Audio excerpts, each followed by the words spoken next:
নমস্কার। গল্পসঙ্গীর গল্পের আসরে আপনাদের স্বাগত। আজ আপনারা শুনবেন নরেন্দ্রনাথ মিত্রের লেখা একটি গল্প। আজকের গল্প বাসি বকুল।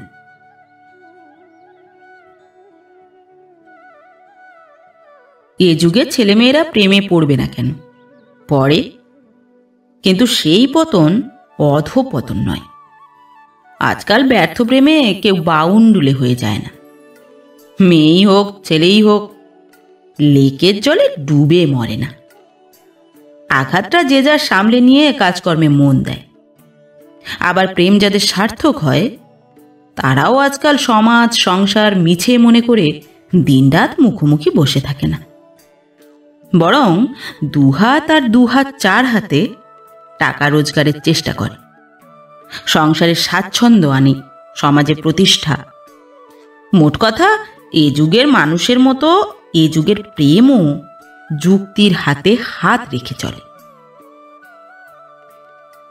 দুই বন্ধুর মধ্যে আলোচনা হচ্ছিল। বয়সের দিক থেকে কেউ আধুনিক নন, দুজনেই 50 ছুঁই ছুঁই করছেন। যিনি আধুনিক যুগের মধ্যে যুক্তি আর যুক্তির মধ্যে মুক্তির সাক্ষাৎ পেয়েছিলেন, তাকে অপেক্ষাকৃত তরুণ আর স্বাস্থ্যবান দেখায়। তার চুলের বিশেষ পাক ধরেনি, দাঁতও প্রায় অটুট রয়েছে। বোঝা যায় জরার সঙ্গে তিনি বেশ কিছুদিন যুদ্ধ করতে পারবেন। জীবন সংগ্রামেও তাঁর হাতিয়ার বেশ শক্ত। হেস্টিং স্ট্রিটে একটি ইঞ্জিনিয়ারিং ফার্মের তিনি অংশীদার। আর যিনি চুপ করে উদ্দীপ্ত বন্ধুর মুখের দিকে তাকিয়েছিলেন, তার মাথার চুল অর্ধেকের বেশি পেকে গেছে। চেহারাটা মোটাসোটা বলে বয়সের চেয়েও প্রবীণ মনে হয়। একটি বিদেশি ব্যাংকে কাজ করেন। নিজের অ্যাকাউন্টে কিছু জমেনি, যা আয় ব্যয়ের পরিমাণ তার চেয়ে বেশি। ছেলের চাকরির তদবিরে তিনি নিউ আলিপুরে বন্ধুর কাছে এসেছেন। বন্ধু তাকে চা সিগারেটে আপ্যায়ন করেছেন। কথায় কথায় যুব শক্তির প্রসঙ্গ এসেছে, যৌবনের সঙ্গে প্রেম। ব্যাংকের অফিসার মণিমোহন তার বন্ধুর দিকে তাকিয়ে একটু হাসলেন। তারপর আস্তে আস্তে বললেন, তুমি যে প্রেমের কথা বলছো, তা শুধু এ যুগের বৈশিষ্ট্য কেন হবে? নারী পুরুষের সাধারণ স্বাভাবিক আকর্ষণ আগেও যেমন ছিল, এখনো তেমনি আছে। একজন আর একজনকে পছন্দ করে, দুদিন পরে ভুলে যায়, কি বিয়ে থা করে ঘর সংসার করতে থাকে। এই চেনা পথে বাঁধা পথে সংসারের লাখ লাখ লোক হাঁটে, কেউ তা নিয়ে মাথা ঘামায় না। অনিমেষ, ইঞ্জিনিয়ার বললেন, তবে কাদের নিয়ে মাথা ঘামায়? বন্ধুর অসহিষ্ণুতা লক্ষ্য করে মণিমোহন ফের একটু হাসলেন। যারা নির্বোধের মতো লেকের জলে ঝাঁপ দিয়ে পড়ে, বিষ খায়, জীবনটাকে ছাড়খাড় করে দেয়, হয় নিজের না হয় আরেকজনের, কি দুজনেরই, তাদের খবরই কাগজে ওঠে, তাদের নিয়েই গল্প হয়, নাটক হয়। আর আমরা যারা নিশ্চিন্তে গাড়ি বাড়ি করি, কি অফিসের ডেবিট ক্রেডিট মেলাই, তারা ওইসব মাথা খারাপ ছেলে মেয়েগুলির কাণ্ড কারখানা নিয়ে আলোচনা করি, উত্তেজিত হই। ইঞ্জিনিয়ার হেসে বললেন, তোমার কথা বাদ দাও, তুমি জীবনেও কোনোদিন উত্তেজিত হওনি। কিন্তু তুমি যাদের কথা বললে, তাদের নিয়ে সংসার চলে না, তারা সমাজ সংসারের কেউ নয়। মণিমোহন ঠান্ডা চায়ের কাপে আর একবার ঠোঁট ছোঁয়ালেন। তারপর হেসে বললেন, নয়ই তো, তবু আমরা যারা সমাজ সংসার চালাই, তারাও মাঝে মাঝে ও ধরনের অচল কি অতি চঞ্চল দু একটি নারী পুরুষের মুখোমুখি হই। কেউ উত্তেজনায় ছটফট করি, কেউ বিস্ময়ে বোবা হয়ে থাকি।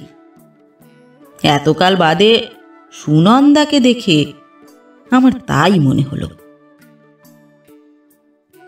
ইজি চেয়ারে অর্ধশায়িত ইঞ্জিনিয়ার এবার উৎসাহের শির দাঁড়া খাড়া করে উঠে বসলেন। বললেন, সুনন্দা? সে আবার কে? নিজের স্ত্রীর অসুখ বিসুখের কথা ছাড়া তোমার মুখে পরনারীর নাম তো কোনোদিন শুনিনি। হুম, ও চা ঠান্ডা হয়ে গেছে, খেতে পারবে না। ওরে ও কানাই, মনিকে আর 1 কাপ চা করে দে, আর 2টো সিঙ্গাড়াও নিয়ে আয়। আরে মাংসের সিঙ্গাড়া, খাও খাও। কানাইয়ের হাত মন্দ নয়, এখন ওই কানাই ভরসা। স্ত্রী কন্যা সব কালিম্পংয়ে। আমার তো শৈলাবাস টৈলাবাস নেই, শীত গ্রীষ্ম বর্ষা বসন্ত সমান। মিস্ত্রিগিরি করি, পরের বাড়িঘর তুলে দিই। আমার কি আর নড়বার জো আছে? যাগো সব, তোমার সুনন্দার গল্প শুনি। এই বিশাল মরুভূমিতে তবু এক চিলতে ওয়েসিস। অনিমেষের ছোকরা চাকর কানাই চা আনলো, সিঙ্গাড়া আনলো, সিগারেট আনলো। মণিমোহন বিকেলের আলোয় ধনী বন্ধুর লতা মণ্ডপ আর ফুলের টবগুলির দিকে কিছুক্ষণ তাকিয়ে রইলেন। সেই আলো আরো ক্ষীণ, আরো ম্লান হওয়ার পর মৃদুস্বরে বলতে লাগলেন, সুনন্দা আমার নয়, তবে আমার সহপাঠিনী এক সময় ছিল। সে কি আজ? 30 বছর আগেকার কথা। 30 বছর, কত কাল হয়ে গেল, তাই না? মাঝে মাঝে মনে হয় সে যুগ যেন 3000 বছর পিছনে পড়ে রয়েছে। আবার মাঝে মাঝে মনে হয় সেদিন সকাল। আমাদের মফস্বল শহরের সেই কলেজে মাত্র 2 বছর আগে কো এডুকেশন চালু হয়েছে। আমরা তৃতীয় ভাগ্যবান দল। আমাদের সহপাঠিনীর সংখ্যা 5। আমাদের সংখ্যা 10-12 গুণ বেশি। প্রফেসরের লেকচার শুনতে শুনতে কেউ যদি আর চোখে চায়, অমনি 50 জন প্রতিদ্বন্দ্বী চোখের ঈর্ষা তাকে বিদ্ধ করে। কিন্তু ছেলেরাই চঞ্চল। দেখে শুনে মনে হয় মেয়েরা পাষাণ প্রতিমা। তারা শুধু প্রফেসরের বক্তৃতা শুনতে আর নোট নিতেই এসেছে। পৃথিবীর আর কোনো ব্যাপারে তাদের বিন্দুমাত্র উৎসাহ নেই। অফ পিরিয়ডে কমন রুমে বসে কি ছুটির পর চাঁদমারির মাঠে বেড়াতে বেড়াতে আমরা কয়েকটি সতীর্থ মেয়েদের এই শীতলতা নিয়ে দুঃখ করতাম। এত সাধ্য সাধনার পর যদি বা রক্ষণশীল কলেজ কর্তৃপক্ষ সহশিক্ষায় রাজি হলেন, ভাগ্যের একই বিড়ম্বনা। আমাদের সঙ্গে যারা বিদ্যা অর্জন করতে এলো তারা প্রত্যেকেই অতিমাত্রায় সুশীলা। শুধু তাই নয়, এক একটি শিলাবতী। নির্মল শিকদারের ক্ষোভ সবচেয়ে বেশি ফুটে বেরোত। আরে রেখে দাও শিলাবতী, একটি টোকা দিলে প্রত্যেকটি শিলা চৌচির হয়ে ফেটে যাবে। নির্মলকে আমরা মেয়েদের সম্বন্ধে ওয়াকিবহাল মনে করতাম। অনেক সরাসরি অভিজ্ঞতার বর্ণনা তার মুখে শুনেছিলাম। এখন বুঝতে পারি সেসব চুরি করা গল্প। পরের অভিজ্ঞতাকে নিজের বলে চালিয়েছে। কিন্তু যত আস্ফালনই নির্মল আমাদের সামনে করুক, ওদের সামনে বীরত্ব দেখাবার সুবিধে ছিল না। প্রিন্সিপাল ছিলেন কড়া। এরই মধ্যে তিনি নির্মলকে তার চাল চলনের জন্য শাসন করেছিলেন। হোস্টেলের সুপারিনটেন্ডেন্টেরও কড়া নজর ছিল তার উপর। তবু তার বড়াইয়ের অন্ত ছিল না। সে বাজি রেখে ওদের সঙ্গে কোনো না কোনো ছলে কথা বলতো। বাজিতে জিতে পাওয়া টাকায় আমরা দল বেঁধে রেস্টুরেন্টে খেতাম, লঞ্চে করে খানিক দূর বেরিয়ে আসতাম। ক্লাসের সবচেয়ে রাশভারী মেয়ে সুনন্দা সেনের কাছ থেকে জেনারেল ফিলোসফির বই ধার চেয়ে এসে নির্মল একবার 10 টাকা বাজি জিতেছে। সে টাকা আমরাই চাঁদা করে দিয়েছিলাম। হেরে গিয়েও আমরা জয়ের গৌরব ভোগ করতাম। নির্মলের কৃতিত্বে যেন আমাদেরও অংশ ছিল। উৎসাহ পেয়ে নির্মল বাহাদুরি দেখিয়ে বলতো, সাব জজের ওই পাষাণ হৃদয়ে তনয়াকে আমি একদিন বিয়ে করব, তবে ছাড়ব। আমরা হেসে উঠতাম। ব্যাপারটা এতই অসম্ভব যে কোনো মন্তব্য পর্যন্ত করা চলে না। পরেশ নাগ বলতো, লাখ টাকা বাজি। নির্মল জবাব দিত, লাখ টাকা তোমাদের 7 জনকে 7 বার করে বিক্রি করলেও ওঠে না, কোথায় পাবি? সেই কনসিডারেশন থেকেই তো আমি এগোই না, নইলে। এ গল্পের নায়ক নির্মল নয়, তবু তার কথাটাই এখন বেশি করে মনে পড়ছে। তার কারণ নির্মলই আমাদের প্রথমে খবরটা দিয়েছিল। চাঁদমারির মাঠের আড্ডায় সেই আমাদের অবাক করে দিয়ে বলেছিল, আরে জানো, আমাদের সুনীল হালদার লুকিয়ে লুকিয়ে প্রেমে পড়েছে। পরেশ বলল, সে কি, কার সঙ্গে? কার সঙ্গে আবার? ওই সুনন্দার, ওই পাথর দিয়ে গড়া মূর্তির। পরেশ বলল, পাথর হলেও শ্বেত পাথর, আর মূর্তিটিও বড় মনোরম। যিনি গড়েছেন বেশ যত্ন করে গড়েছেন। নাক, চোখ, ঠোঁট, চিবুক একেবারে কুঁদে কুঁদে বের করেছেন, যেন আমাদের মধু কারিগরের গড়া লক্ষ্মী প্রতিমা। নির্মল ব্যঙ্গ করে বলল, দেখ দেখ, জিভে কেমন জল এসে গেছে দেখ। লক্ষ্মী হোক, কলা বউ হোক, তাতে তোর কি? তুই তো প্যাঁচা। সুনীল অবশ্য প্যাঁচা নয়, সে দেখতে সুশ্রী, গৌরবর্ণ, ছিপছিপে চেহারা। তবু এত ছেলে থাকতে নির্মল সুনীলের নামে এই অপবাদটা দিল দেখে আমরা বিস্মিত হলাম। মুখচোরা, শান্তশিষ্ট, গম্ভীর স্বভাবের ছেলে সুনীল হালদার। ক্লাসে তেমন কোনো বন্ধুবান্ধব ওর নেই।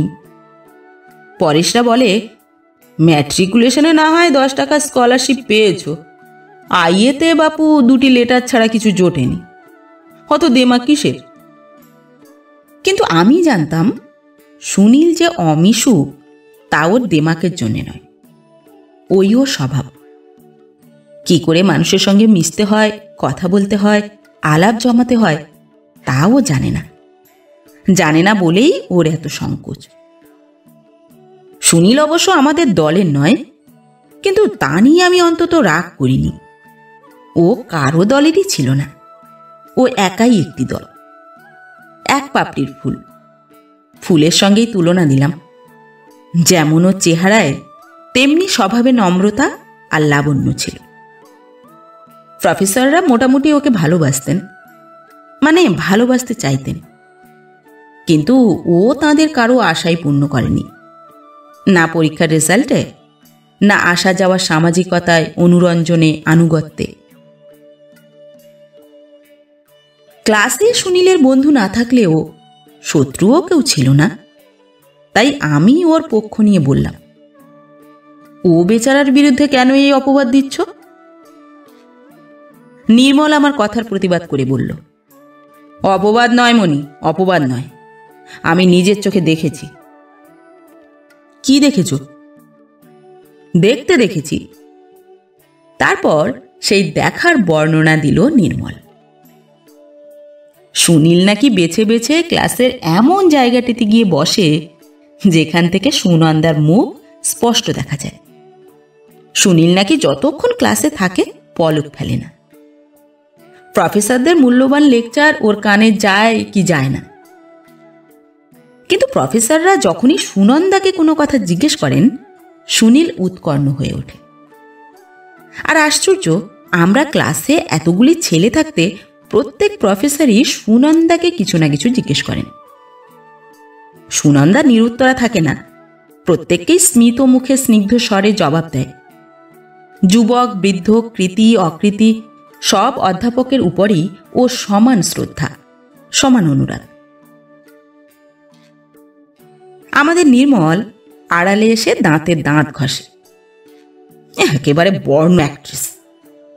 আমি যদি হিস্ট্রির বিকে রায়ের মতো একটি উঁচা প্রফেসর হয়েও প্ল্যাটফর্মে উঠে দাঁড়াতে পারতাম, তাহলে ওই জাত অভিনেত্রীর অ্যাক্টিং ছুটিয়ে দিতাম।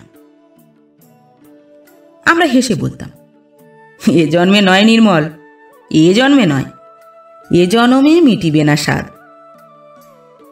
কিন্তু নির্মলের স্বাদ যেমন মিটবে না, সুনীলের স্বাদও কি মিটবে? জাতে এক নয়। তাছাড়া মুন্সেফ কোর্টের পেশকারের ছেলে সাব জজের মেয়ের দিকে তাকাতে সাহস পায় কিসের জোরে? ক্ষণপ্রভায় চোখ ঝলসে যাবে যে। নির্মল বলে, বামন কি চাঁদের দিকে হাত বাড়ায় না? পতঙ্গ কি আগুনে ঝাঁপ দেয় না? একটু নজর দিতেই সুনীলের কিছু কিছু তোমার ভাষায় অধঃপতনের লক্ষণ আমাদেরও চোখে পড়ল। ও যেন আরো অমিশুক, আরো অসামাজিক হয়ে গেছে। চুলদাড়ির ব্যাপারে যত্ন নেই, জামা আধময়লা, বোতাম কোনটা আছে কোনটার হদিশ মেলে না।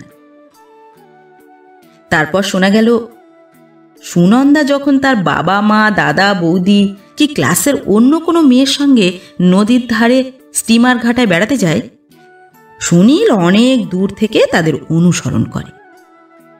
কোটপাড়ায় সুনন্দাদের বাংলো প্যাটার্নের বাড়িটার দক্ষিণ দিকে যে ঝাউ গাছের সারি আছে, তার আড়ালে আড়ালে সুনীলকে ঘুরে বেড়াতে আমিও কয়েকদিন দেখে ফেললাম। পরেশ বলল, ওখানে গিয়েছিল কি করতে? নির্মল জবাব দিল, ঝাউবনের হাওয়ায় নিজের দীর্ঘশ্বাস মিশিয়ে দিতে। পরেশ বলল, ছি ছি ছি, অত হ্যাংলা কিন্তু আমরা হতে পারতাম না। পিছন দিয়ে ঘোরাঘুরি করে করুক, কিন্তু ওকে জানিয়ে দিও নির্মল, সামনে যেন না যায়। ওদের একটা অ্যালসেশিয়ান আছে। নির্মল ভ্রু কুঁচকে বলল, তুমি কি করে জানলে? তোমাকে তাড়া করেছিল নাকি? সুনন্দাদের আদব কায়দায় চালচলনে একটু বিলিতি গন্ধ থাকলেও নিজেদের সমাজে ভদ্রতা সৌজন্যের সুখ্যাতি ছিল।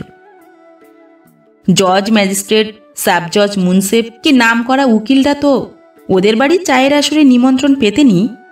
কলেজের প্রিন্সিপাল, ভাইস প্রিন্সিপাল, আরও 2-4জন ভাগ্যবান প্রফেসরকেও ওরা ডাকতেন।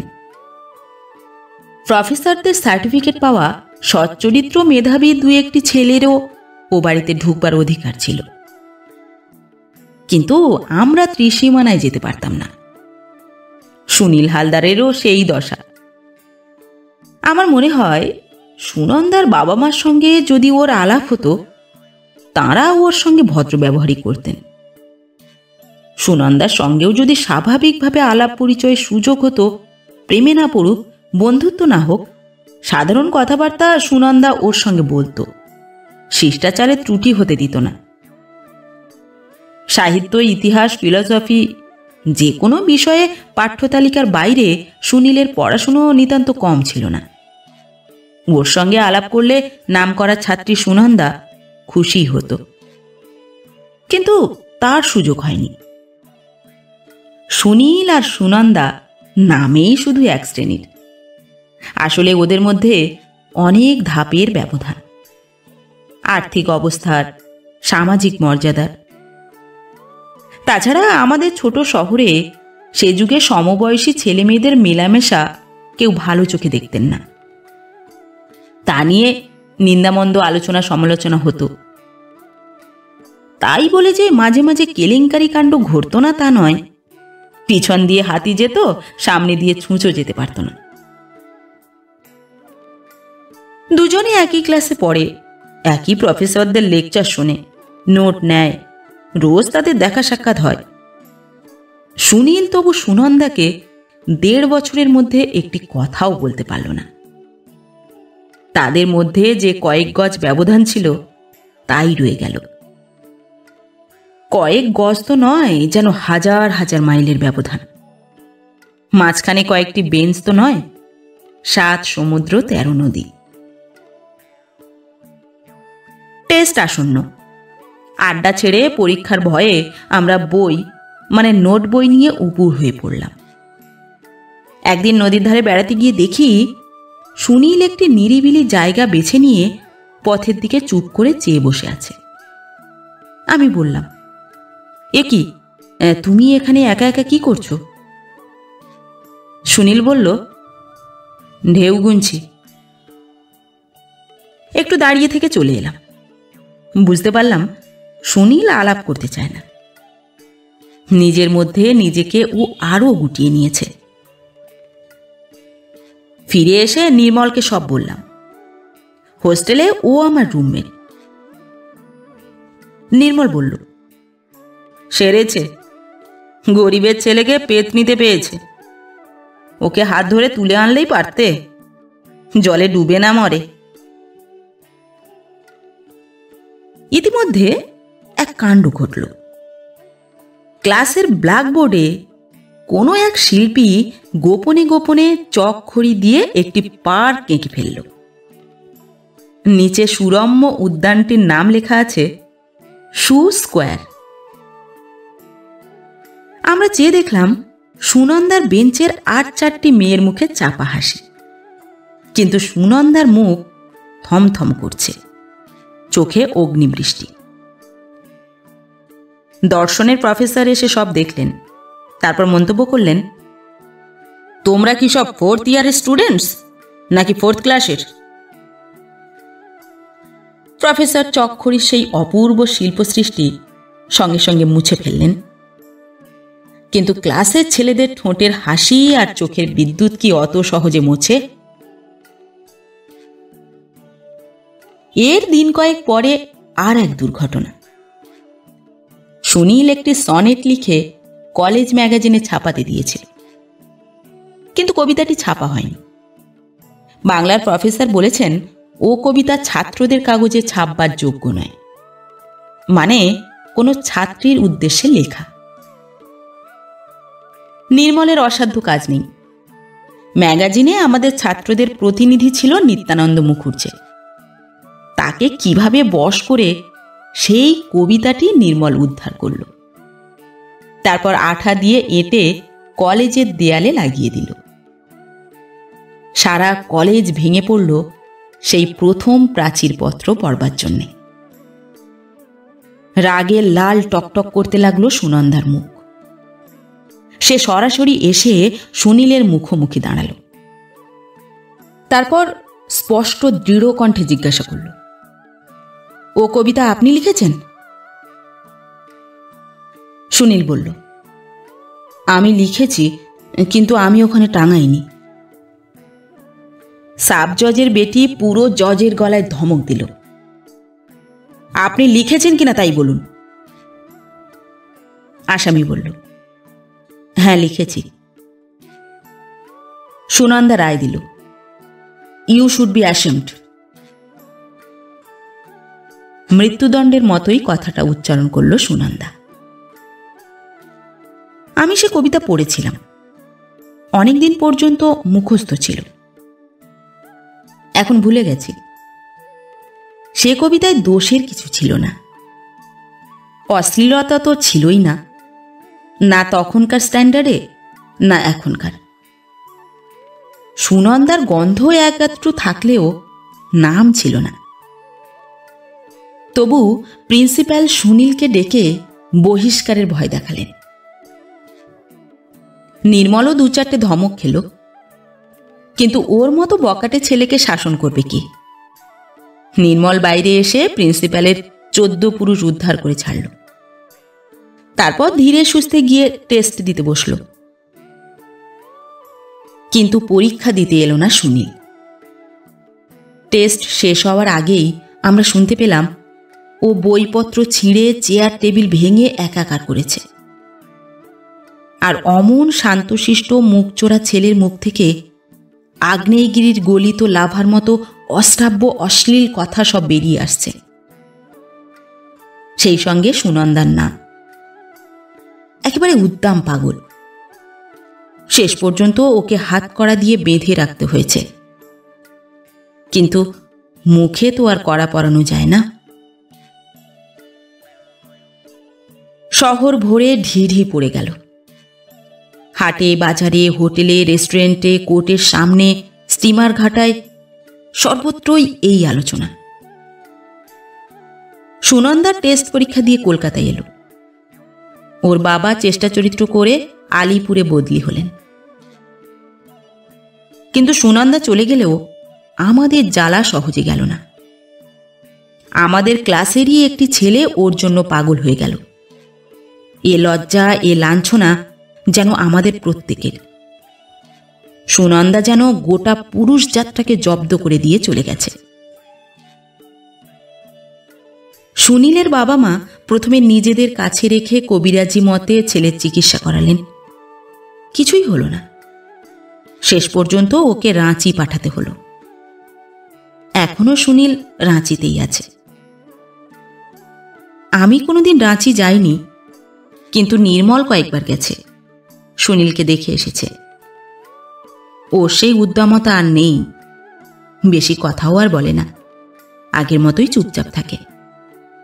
তবে আগে গারদে ছিল না, এখন গারদে থাকতে হয়, আর সতর্ক পাহারায় একপাল পাগলের সঙ্গে বাস করে।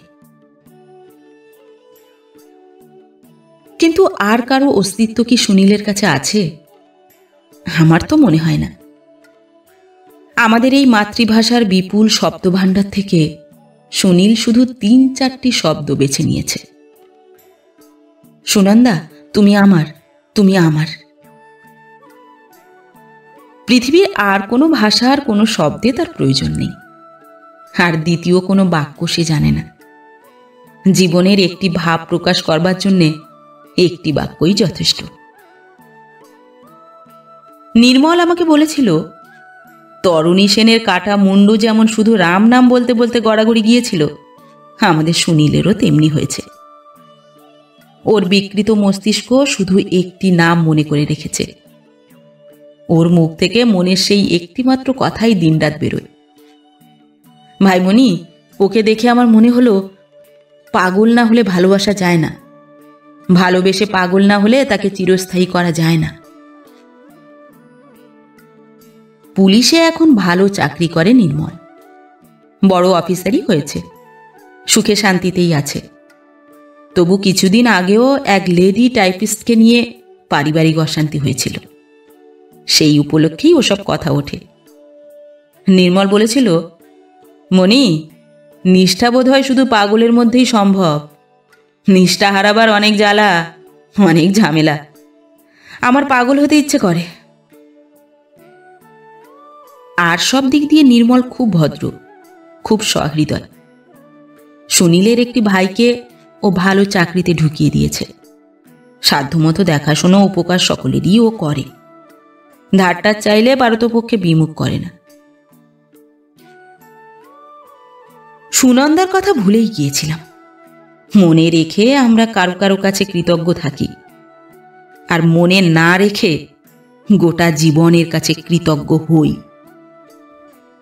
ভুলেই গিয়েছিলাম সুনন্দার কথা। হঠাৎ সেদিন দমদমে আমাদের কলোনির গার্লস স্কুলে ওর সঙ্গে দেখা হয়ে গেল। স্কুলের ফাউন্ডেশন ডেতে নিমন্ত্রণের চিঠি পেয়ে গেলাম। আমার মেয়ে ওই স্কুলের ছাত্রী। আশ্চর্য, সুনন্দা সেন আমাদের স্কুলের নতুন হেডমিস্ট্রেস হয়ে এসেছে। সেক্রেটারি আমাকে চিনতেন, আমাদের ব্যাংকে তার অ্যাকাউন্ট আছে, দরকার পড়লে তার কাজ টাজ করে দিই। তিনি হেডমিস্ট্রেসের সঙ্গে পরিচয় করিয়ে দিলেন। না দিলে চট করে সুনন্দাকে চেনা শক্ত হতো। আমার মতো এত বিপুল না হলেও সে স্থূলাঙ্গী হয়েছে। যে দক্ষ কারিগর বাঁটালি দিয়ে ওর প্রতিটি অঙ্গ প্রত্যঙ্গ কুঁদে বের করেছিলেন, সুনন্দার এই মেদস্ফীতি দেখে তিনিও কি চিনতে পারতেন? সেই অবয়ব, সেই রূপ, সেই লাবণ্য আর নেই। সমস্ত তীক্ষ্ণতার উপর কাল তার স্থূল হাত বুলিয়ে দিয়েছে। সুনন্দাও আমাকে চিনেছিল। নমস্কার বিনিময়ের পর মৃদু হেসে বিদায় নিল। ফাংশন নিয়ে ব্যস্ত, অন্য টিচারদের ছাত্রীদের নির্দেশ দিচ্ছে। এরই মধ্যে আবার ফাঁকে ফাঁকে বিশিষ্ট অতিথিদের স্মিত মুখে আপ্যায়ন করছে। আমি এক কোণে অতিথিদের সামনে বসে দেখতে লাগলাম ওর সেই ব্যস্ততার রূপ। পরনে লাল পেড়ে তাঁতের শাড়ি, এমন কিছু দামি শাড়ি নয়, হাতে দুগাছি সরু চুড়ি আর একটি ছোট ঘড়ি, যার দিকে সুনন্দা বারবার তাকাচ্ছে। সেই সাবজজ দুহিতা তখনকার আভরণ অলঙ্করণের সব আতিশয্য থেকে মুক্ত হয়েছে। লক্ষ্য করলাম সিঁথিতে সিঁদুর নেই, কিন্তু আজকাল তো হিন্দু সমাজের অনেক বিবাহিতাও সিঁদুর পরেন না। অবশ্য একটু বাদেই সেক্রেটারি আমার সমস্ত সংশয় ঘুচিয়ে দিলেন। তিনি বললেন, মিস সেনের মতো এমন চমৎকার হেডমিস্ট্রেস তিনি আর জীবনে দেখেননি। যেমন মিষ্টি স্বভাব, তেমনি অমায়িক ব্যবহার, কাজকর্মে তেমনই নৈপুণ্য। স্কুলটা এতদিন পরে ভালো হাতে পড়ল। সেদিন আর কোনো কথা হলো না, কিন্তু দুদিন পরে সুনন্দা সেন আমাকে তার কোয়ার্টারে চায়ের নিমন্ত্রণ করল। আমি তো অবাক। নিমন্ত্রিত হবার মতো ঘনিষ্ঠতা তো আমাদের মধ্যে ছিল না। আমার স্ত্রী অন্য কাজে ব্যস্ত ছিলেন, আমি একাই গেলাম। ছোট্ট বাড়ি, বিশেষ লোকজন নেই। সুনন্দা ওর এক ভাইপোর সঙ্গে আমার পরিচয় করিয়ে দিল। আমরা একসঙ্গে পড়তাম। পিসির ক্লাস ফ্রেন্ড সম্বন্ধে ভাইপোর কোনো ঔৎসুক্যের পরিচয় পেলাম না। সে ব্যস্ত হয়ে তাড়াতাড়ি কোথায় বেরিয়ে গেল। কিন্তু তার ঔদাসীন্যের ক্ষতিপূরণ করল সুনন্দা নিজে। সে নিজের হাতে খাবার আনলো, চা করে আনলো। এক কাপ চা নিয়ে নিজেও বসলো একটা চেয়ার টেনে। সেই দুস্তর ব্যবধান আর নেই। মাঝখানে ছোট একটি গোল টেবিল, সবুজ ফুল তোলা সাদা ঢাকনিতে ঢাকা। সূর্যাস্তের নরম মৃদু আলোয় আমার মনে হলো ওর মুখে ফের এক অপূর্ব মহিমার ছাপ লেগেছে। বয়স সুনন্দার অনেক কিছু কেড়ে নিয়েছে, আবার অনেক কিছু ধরেও দিয়েছে। আমরা দেশের অবস্থা, উদ্বাস্তু সমস্যা, আধুনিক শিক্ষাবিধি নিয়ে আলোচনা করলাম। কিছু কিছু রাজনীতির কথাও উঠল। তারপর দুজনে চুপ করে বসে রইলাম। সুনন্দা একবার বলল, আপনাকে আর এক কাপ চা দিই? আমি বললাম, দিন। তারপর আমরা অনেকক্ষণ আর কোনো কথা বললাম না। আমার মনে অনেক প্রশ্নই ভিড় করে এসেছিল। সুনীলের সঙ্গে কি ফের তোমার দেখা হয়েছে? দেখতে গিয়েছিলে? সামনে যাবার সাহস ছিল? না আড়ালে ভীরুর মতো দুরু দুরু বুকে চুপ করে দাঁড়িয়েছিলে? তুমি বিয়ে করনি কেন? এ কি প্রেম, না অনুতাপ আর অনুকম্পা? কিন্তু একটি কথাও জিজ্ঞাসা করতে পারিনি। আমি তো আর নির্মলের মতো পুলিশ অফিসার নই যে জেরায় জেরায় সব টেনে বার করব। নির্মল হলে পারত। সুনন্দাও ওসব প্রসঙ্গে ধার দিয়ে গেল না, বরং সন্তর্পণে সব পাশ কাটিয়ে গেল।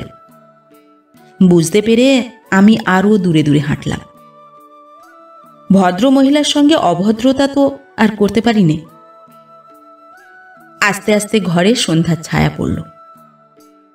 সুনন্দা আলো জ্বালতে ভুলে গেল কি আলো জ্বালাতে ওর ইচ্ছা হলো না জানি না। সেই গভীর নীরবতায়, সন্ধ্যার আধো অন্ধকারে আমি অনুভব করলাম সুনন্দা সব জানে।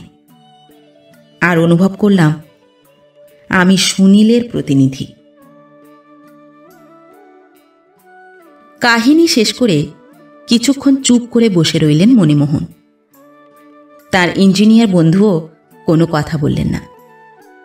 একটু বাদে মণিমোহন উঠে দাঁড়িয়ে বললেন, চলি ভাই, অনেক দূর যেতে হবে। তাহলে ছেলেটার জন্য একটু চেষ্টা করো।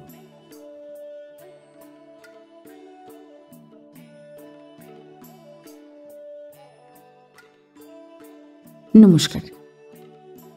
পরবর্তী গল্প নিয়ে খুব শিগগির ফিরে আসছি। ততক্ষণ সবাই ভালো থাকবেন, সুস্থ থাকবেন। গল্প পাঠ ভালো লাগলে ভিডিওটিতে একটি লাইক করবেন এবং ভিন্ন ভিন্ন স্বাদের অডিও স্টোরি শোনার জন্য অবশ্যই চ্যানেলটিকে সাবস্ক্রাইব করবেন। ধন্যবাদ।